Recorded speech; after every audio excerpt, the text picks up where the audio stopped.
Meu nome é Tabata da Rosa Santana e eu vou falar um pouco sobre a quiralidade na química orgânica. Então, eu vou começar falando um pouco sobre os princípios da estereoquímica. Basicamente, a química orgânica trata da relação existente entre a estrutura molecular e as propriedades físicas de moléculas de carbono. E a parte da química, então, que trata da estrutura em três dimensões é chamada de estereoquímica. Um aspecto importante da estereoquímica é a existência do estereoisomerismo. Além disso, a ocorrência de assimetria ou simetria também é uma importante característica de figuras geométricas, que têm duas ou três dimensões. Por exemplo, a nossa mão. Se a gente pensar um pouco, a gente vai ver que a imagem especular da mão, ela não pode ser sobreposta à mão original. E esse é um dos exemplos mais simples de assimetria.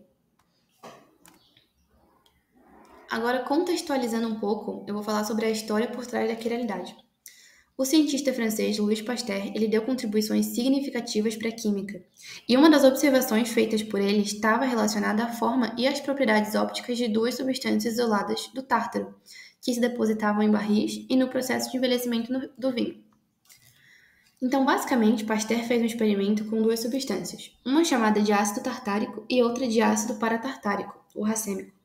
Pasteur separou essas duas substâncias em montes e viu que o ácido tartárico desviava a luz polarizada para o lado direito e o paratartárico para o lado esquerdo.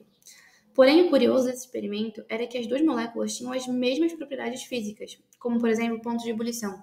E a única coisa que diferenciava era o comportamento diante de um feixe de luz.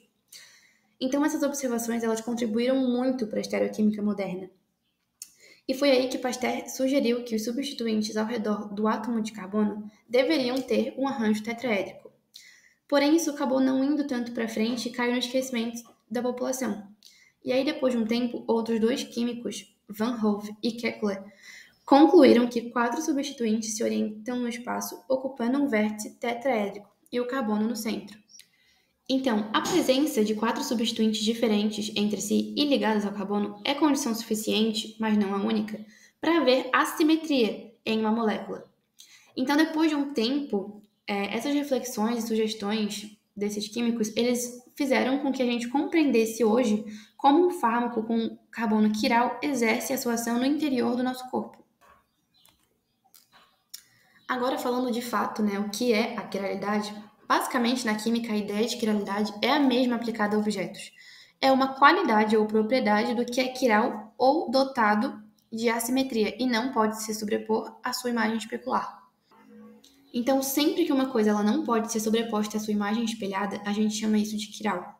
Então, esse desenho da mão, por exemplo, é um exemplo de um objeto quiral, porque ele não pode ser sobreposto à imagem espelhada. Inclusive, a palavra quiral vem do grego e significa mão. E agora falando um pouco de fato do carbono quiral, né? O que é o carbono quiral? O carbono quiral ele é um átomo de carbono que ele apresenta quatro ligações diferentes. A presença de um carbono quiral apresenta um tipo de estereoisomeria chamado de isomeria óptica, que basicamente é um tipo de isomeria espacial que tem como principal objetivo estudar o comportamento de moléculas que apresentam assimetria. Como um carbono quiral ele determina um tipo de isomeria, a gente deve saber identificá-lo. Então, carbonos quirais eles são encontrados tanto em moléculas lineares quanto em moléculas cíclicas. Então, como que a gente faz para identificar um carbono quiral? Basicamente, o carbono ele precisa apresentar quatro ligantes diferentes na cadeia.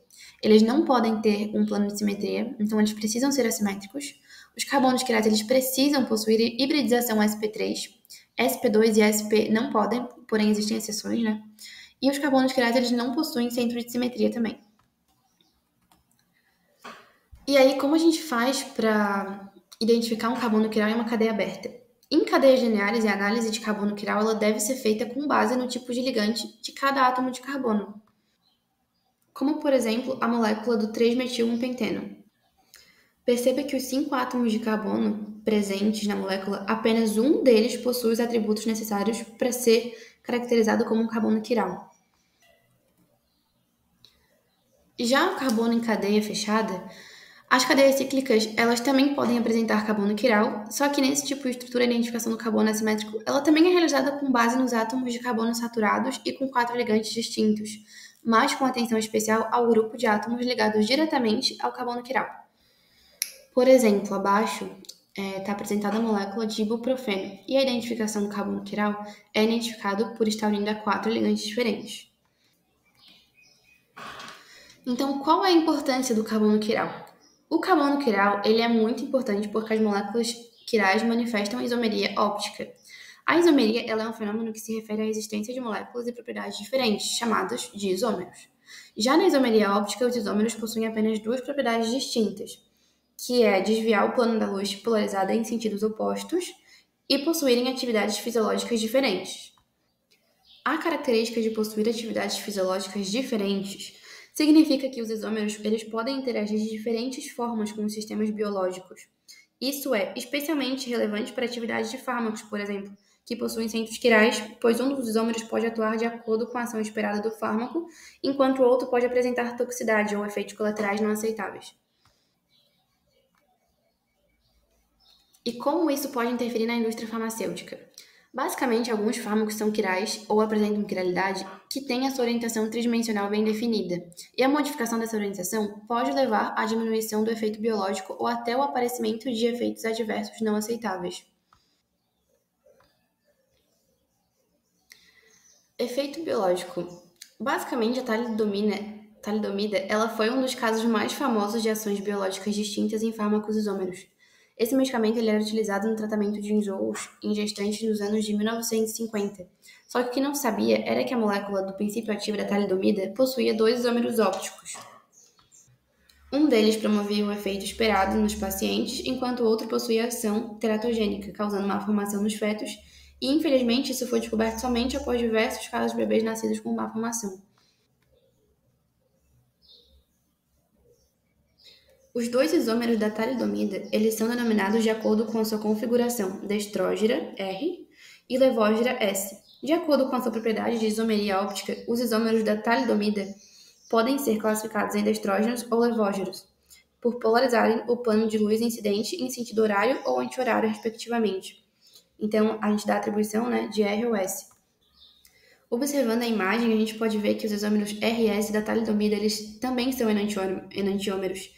Isso é, eles são imagens especular uma da outra no espelho.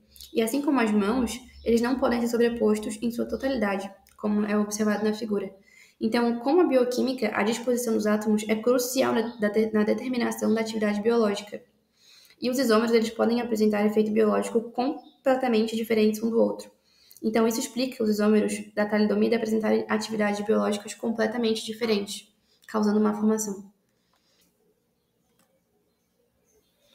É isso, muito obrigada pela atenção.